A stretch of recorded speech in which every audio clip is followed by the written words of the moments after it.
All right, so we're starting off our round in Seoul at the World Cup. This is the last World Cup of the season, and it's been a very long season. The season started in April of this year, and here we are in October, and it feels like almost a different season at this point. But yeah, I was feeling pretty bad after the second last event, which was just over a week ago in Prague, and I got on the boulders and I felt kind of just not, like I didn't really fit on the boulders, like I wasn't ready for it, and I just didn't feel myself in Prague. I didn't feel really ready for Seoul at all. But as you're going to see, Seoul actually was a very good event for me, and it started in the qualifying round, of course. So Boulder 1 here actually didn't get a whole bunch of tops. This isn't really, in a qualification round, you're going to have a lot of tops. And some boulders are kind of all toppers, like everyone in semis usually gets them, and this was not one of them. Boulder 1, is always a toss-up. You don't know if you're going to be 100% warm for it. You don't know if your mindset is completely ready to start pulling hard. I was a little bit cold for this boulder, and it was very, very hard. This first hold is like kind of a sloper, and then the crimp you go to is very, very bad. It's not in-cut at all, and it's a bit of a sloper, and the feet are terrible. But I was able to kind of just, mess around, kind of try my best to just hold on to these feet, and to my surprise, I was able to move through this first move, which I think was the crux of this boulder. And so here I am into the zone. It was confusing the whole way through. I sort of had a general sequence that I was going for with this boulder, but you never really have a full sequence for a World Cup boulder. You get up there and something's worse than it is, or it looks like, and you'll have to like change your bait a little bit. But luckily I was able to maneuver through this finish, and secure my first top of the round. I find that when you start off a World Cup round with a top, your mindset is just so much better my mindset is so much better going into the next few boulders, just to have the pressure of like having something on your scorecard gone. So I was really psyched to get that top, and I also knew the girl before me, I think it was Jessica Piltz, she didn't get that top, and of course like she's really good, like she usually makes semis, so it was a really good sign that I topped Boulder 1. And I was really psyched going into Boulder 2. Now, my whole mindset at this comp was sort of like, I'm just going to do my best. Definitely, I was feeling the fatigue and the just like not feeling quite as in season, because when I am peaking, I'm not doing as much climbing on the wall. And so because I've been peaking for so long, because these events are so far away from each other, I actually haven't been doing very much climbing at all, and I think this might be something I want to change in my training going forward, especially if there is like a long break between comps. Definitely needs to be a bit more climbing, because the volume of climbing you do actually does matter in terms of your kind of instincts on the wall. And this boulder was a great example of where my instincts weren't really sharp. The move I was kind of falling at here is this move from the zone to this big white volume. Now, this is kind of the style of climbing that intimidates me a little bit, when there's no jib and the volume looks really bad. So I try to go up right hand, and that actually was the beta, to just like bust up with your right hand and try to hold that volume. But I just didn't trust it. I didn't think it was going to happen, and I was trying desperately to find another way to do it. But really, I think everyone did it with this big right hand up. There might have been one left hand person, but for the most part, you're just supposed to trust your foot and trust the hand, and I just couldn't do it. And this was actually one of those boulders that a lot of people topped. So you'll see here that I do not top it, and I unfortunately have to walk away from it. Now, this was kind of concerning because, again, a lot of people were topping this boulder, so I was getting a little bit worried about semifinals, but at the same time, I was actually really relaxed. And because I'm just not feeling very good going into this event, it's the last one of the season, I'm low energy, I actually wasn't putting too much pressure on the result. I was just going in trying as well as I could on everything I was on. So, I didn't have the instincts for Boulder 2, but I did for number 1. So it was like, I didn't know how I was going to do. I didn't know if I was feeling good. I didn't know if I was prepared or able to even make a semi. I just was climbing, and I was focusing on each boulder one at a time. I wasn't looking at anyone next to me. That was something I did in Prague that kind of hurt me. So this one, there's a girl climbing almost the exact same boulder to the right of me, and I didn't look at all. And so this is my first attempt here, straight up to the zone first try. And I was really vibing with this boulder, and I got a quick flash of it, which, again, it was really good news. We're on boulder 3, and I already have 2 tops. And so usually in a boulder round, I'll only get 2 tops. That's kind of how it was last season, and most of this season, 2 tops was just the max I could do. So I was really psyched to just check that box already, and I was in just a good mindset going into the rest of the boulders. But then we hit boulder 4. And usually boulder 4 is the hardest of qualifier round, and it was no different in this one. But typically when I look at the hardest boulder of the qualification round, I think I probably don't need this. I think that in my head, and I almost psych myself out and don't try quite as hard because I know I don't really need it. But this time, it's not like I don't know why I was just so relaxed. It was, partially because it is, I'm just scraping together what I can in this season. But it was also just like such a better mindset to be more relaxed and to not really care as much. And so when I went into this boulder, it wasn't tactically like, okay, what do I need? Like, do I need the zone? What do I need? I'm just thinking I got to get to the top of this thing. Now, maybe the top was like, it is quite hard to get to the top, of course. I did look at this boulder and think that looks really hard. But I definitely was just like, let's just give it a go. Let's try to do this. These first 2 holes are awful. You really, like, right from the start, it's immediately into like very tough bouldering. And then going to the zone is so hard. Like you can see, that was the closest I got, a little bit of purchase. But it is just such a bad hold. Like there's a little bit of dual text at the top of it. So if you don't quite hit it right, it's not gonna work. Anyway, this is my last attempt here. And we got maybe 30 seconds left. And I'm actually surprised I'm able to work all the way up back to this move where you're going for the zone. But yeah, it's close. If I had maybe 5% more energy, 5% more finger strength or something like that, that could have happened. But yeah, I had to walk away with it with no zone, which is not too good when it comes to a semi round. You want to try to get those zones because, of course, the results you have in a comp go top and then zones, and then attempts to top, then attempts to zone. That's kind of the order of hierarchy. And so, zones are more important than how fast you get to the top or how many attempts it takes. So it would have been nice to have another zone. Again, I'm not super worried about the semi result. I'm more looking to just have a good round.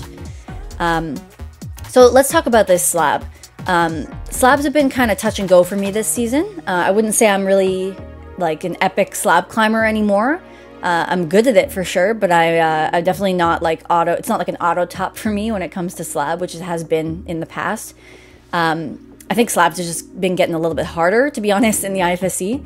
But this slab was a very interesting one because it's only a few moves and the feet are pretty good. The crux of this boulder is getting to the finish hold. And you'll see I'm about to go for it and then I just kind of hesitate. I'm holding like a bit of a crimp zone and you can't match it. You can't like switch hands. It's just, that's all there is.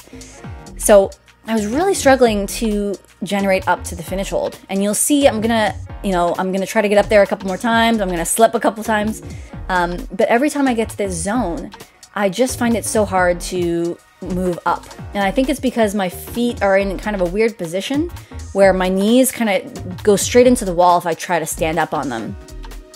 And, every time I'm like, okay, I'm just going to go. And I'm like, no, I know if I try to jump, I'm just not going to be able to do it.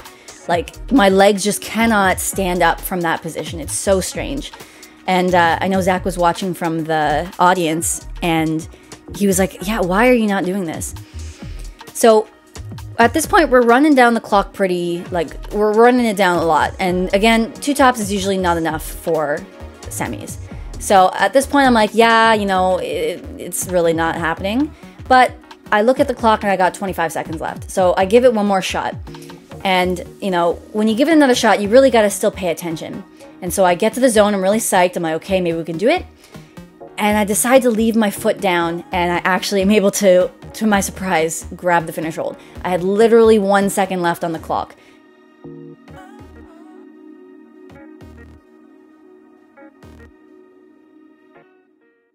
So that clutch top I got in the qualification round happened to be exactly what I needed to make the semi.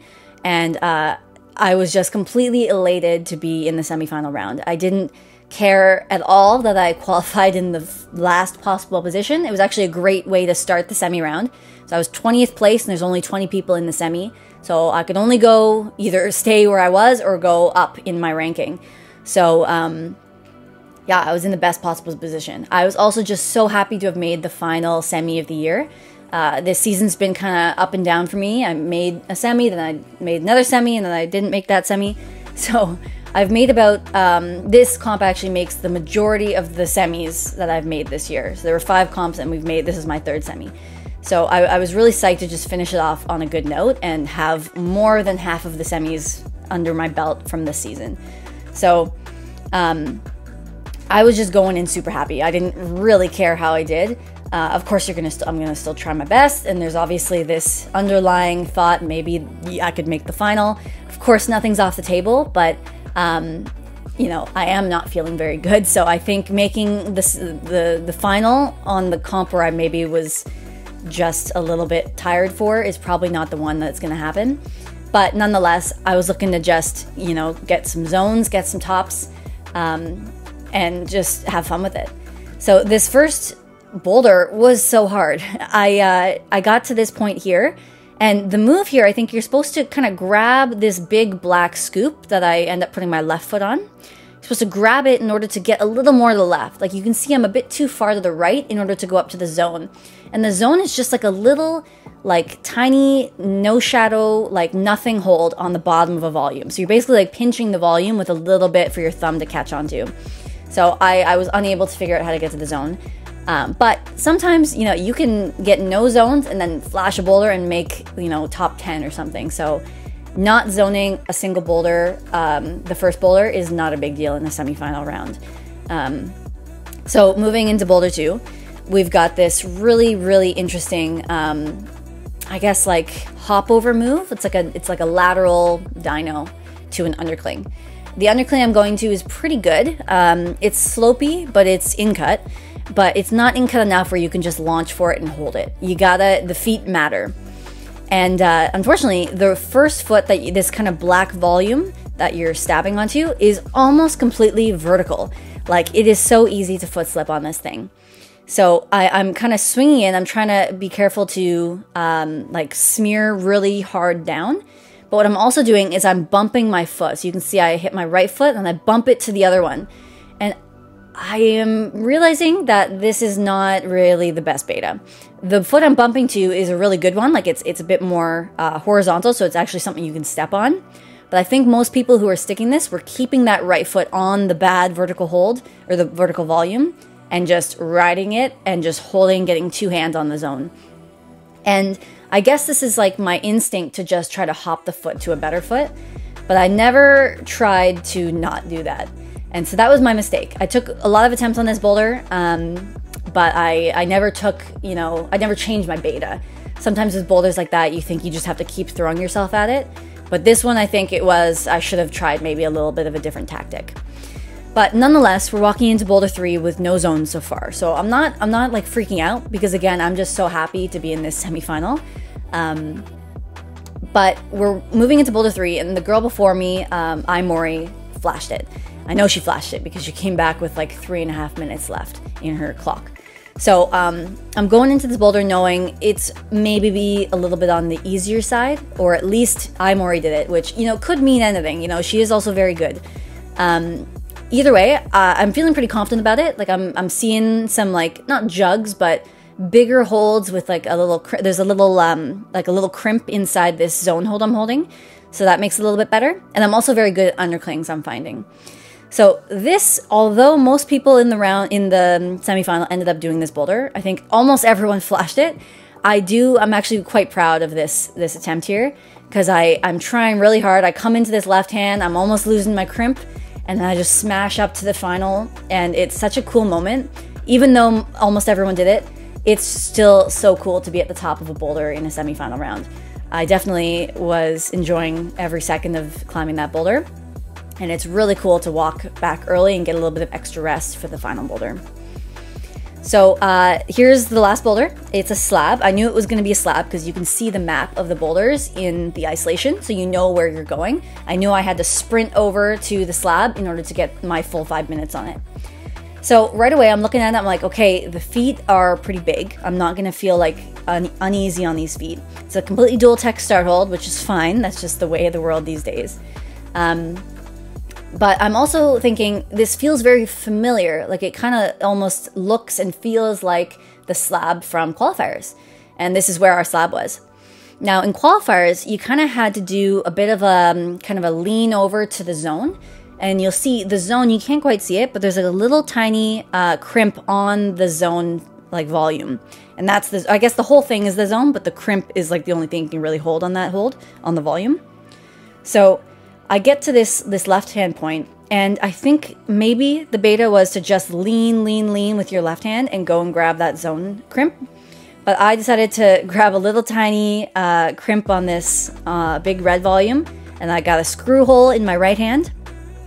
And very carefully, I'm securing the zone. So that's zone. I was pretty happy to get that. But all of a sudden, I was completely off balance. And I couldn't really press off the left hand. And I'm seeing this, you know, watching it back, and it was quite close. I probably wish I got my left hand on the zone when I was doing that move. So at this point, the clock is running out a little bit. I kind of weighted it down and took a bit more rest between this next attempt because I did get pretty far on my first attempt. So I decided to take some time and then get back on the wall and really focus on my attempts. But it is an extremely slow slab, or at least the way I was climbing it was a very slow method. So I needed a little bit of extra time to actually climb the boulder. And yeah, I tried the same beta again. In hindsight, it might have been nice to like try a different beta. But you can see here, I think I try to get my left hand up to the zone because you want to kind of lean back on it. But I have to get my foot over first. Yeah, I don't even have a chance to get my left hand up. So yeah, the slab was so-so. This probably would have been, it wouldn't have been finals if I had topped this, but it would have been a bit nicer. I finished up the round in 18th place, I think, which is great because I started in 20th place. So I'm really psyched. I couldn't be happier, honestly, with how everything went. I wasn't feeling great, but I still made the semi. I tried my best. I had a lot of fun. So let's move on to Zach's round.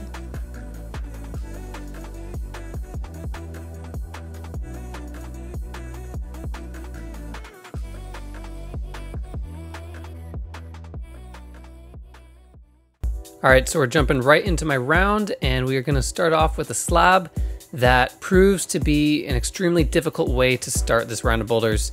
So this slab, the name of the game is decision making, and there are a whole lot of decisions that are able to be made on this boulder. And I don't necessarily blame myself for how this boulder went, but I definitely had a bad string of events that sort of played out on this boulder. So for one, I kind of make just a weird decision on my first attempt. I decide to go with the right foot when it's pretty clear the route setters are wanting you to go with the left and sort of cross your left leg through and then move out of this position. And this is where I should have been smart enough to realize that World Cup route setters are very, very smart and usually don't allow you to break their boulders. So going for a right foot first and then thinking that I could match feet was a bad idea because this foot chip was blocked with another hold, making it difficult to foot switch. So I correct my decision, or I correct my mistake, and I start doing the better beta. But at first I can't really make up my mind if it's meant to be sort of a full step through where we go and we step on this dual text side up foothold and then immediately move into a palm down right and then left hand up to the zone, or if it's this, which I start doing where I realize I can balance on the left foot and then go into this next move. So now this is where things get a little bit unfortunate. I spend a lot of time trying the beta that looks intended, right? This sequence here.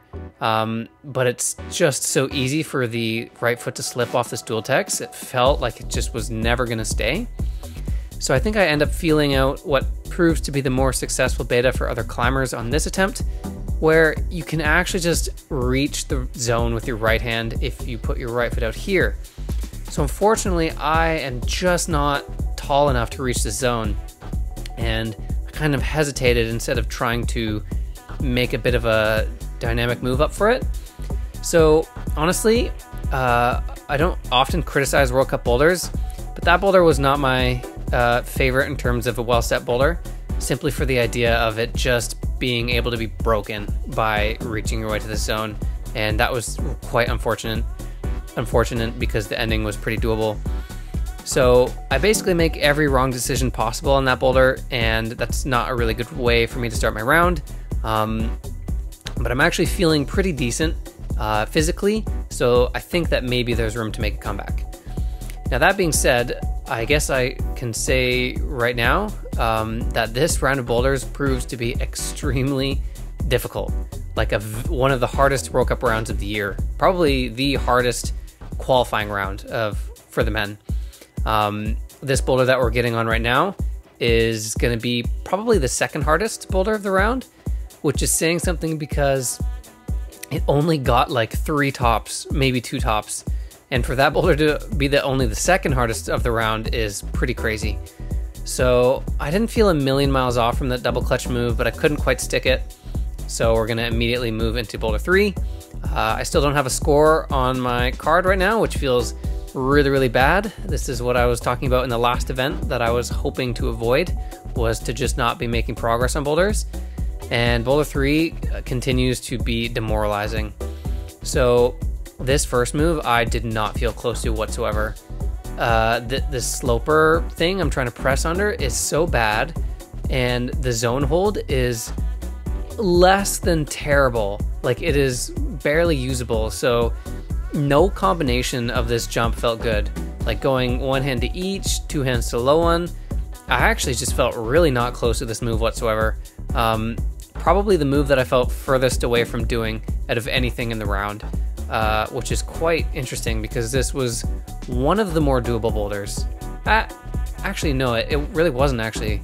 I think it only got like 4 or 5 tops, which again is crazy how little tops were needed in this round. Like for context, to make it through to semis, you needed 2 tops and a few zones, and like Serato was in my group and made it in with 2 tops, which was not typical for him. So this boulder that we're getting on is what, I mean, you could say objectively is the hardest boulder of the round. It only got 1 top by Do-Hoon Lee, and it was a flash actually, which is crazy impressive. This move to the crimp here felt very hard. The crimp is actually quite in-cut, and it was pretty good. I think if I was able to find a bit of a better foot sequence, this move actually didn't feel out of the realm of being able to be stuck by me. And so I put one more try in the boulder. After falling there, I rested down the clock all the way and just to have as much energy as possible. And I make kind of a dumb decision here, thinking that maybe this move is a toe catch, a dynamic move. And so, yeah, that was definitely way too of a physical method to be successful in that move. I think I needed to try to find some sort of heel hook, toe hook clamp to do that move statically. So I kind of wasted an attempt there. But yeah, that boulder was the hardest though, so not sure if that ended up mattering too much. But at least I had finally gotten a zone, so I was feeling less terrible about myself. I wasn't necessarily feeling good. And here I'm able to finally get my second zone. But definitely I'm looking to finish the round with a top. It never feels good to do a World Cup and just be topless, not obtain a top. And when I turned around and saw this boulder, I thought that it looked quite doable, so I was getting ready to try really hard to get a top of this one. And here we have a pretty good try. Unfortunately, I kind of hit the hold I'm going up for a little bit badly, and since your feet are kind of hanging in the air, I can't really adjust. So I was going to try and work my right foot up to adjust the hand, but it was really difficult to get the foot up. And so on going into my last try, I think I have an idea of what to do. I just need to hit the sloper in a bit of a different spot. But you can see I just chuff my last try and I missed the zone hold. The only time I dropped that zone hold, and I don't get to try the ending again. So maybe there was room to top this last boulder, but actually looking back at the scores, topping that last boulder wouldn't have moved me that much up in the rankings. So I finished in 39th. And maybe that top would have moved me to 35th or 33rd, maybe like 29th or something. So maybe a little bit, but nothing crazy in the grand scheme of things. And yeah, I guess I'll also say, like, so in Prague we finished 41st, and here I finished 39th. And maybe that seems at first like it's a better result, but it was very much not. In Prague there were 83 men, and here we only had 63 or 4. So 39th out of 63 is much worse actually than 41st out of 83. And it was so bad to the point that immediately afterwards, I just had all the feelings come rushing back, you know, like old feelings like, man, yeah, here I am just getting my butt whooped at the World Cup again. I don't belong here, etc., etc. And while, of course, I'm self-aware enough and smart enough to know, like, you can't make decisions in such close proximity to having a really bad result, I had a feeling that this was going to be pretty influential to me. But after really sitting with it for a while and really assessing what my goals are, I definitely think that I'm not done yet, and I don't want to quit the World Cups necessarily. So I have a lot to say about this, like reflections about the World Cups we did, plans for next season, etc. But I think what I'm going to do is I'm going to save that for when we get home in Montreal, and kind of like, you know, we'll start training for the next season like right when we get home after a little rest. And as we start, like on a nice fresh start, I'll sort of lay everything out. Lay out the plans, the goals, where I'm at with the World Cups. I mean, where I'm at with the World Cups, the long story short is, like I said, I'm not done with them. Anyway, like I said, we'll talk more about this in the next video, but there's definitely a little bit more testing I want to do with the World Cup. I feel like I do have more potential, even though, you know, after an okay result in Prague and then getting beat down here in Seoul, I still think I have something a bit better to represent on this stage. And so, yeah, the long story short is I'm actually motivated after this beatdown. I'm definitely not demoralized like I have been in the past, and I want to train hard and see if we can accomplish something better going forward. So yeah, I'm motivated. Finally time to go home after being on the road for so long, and I will see you guys back home in Montreal in whatever the next video ends up being.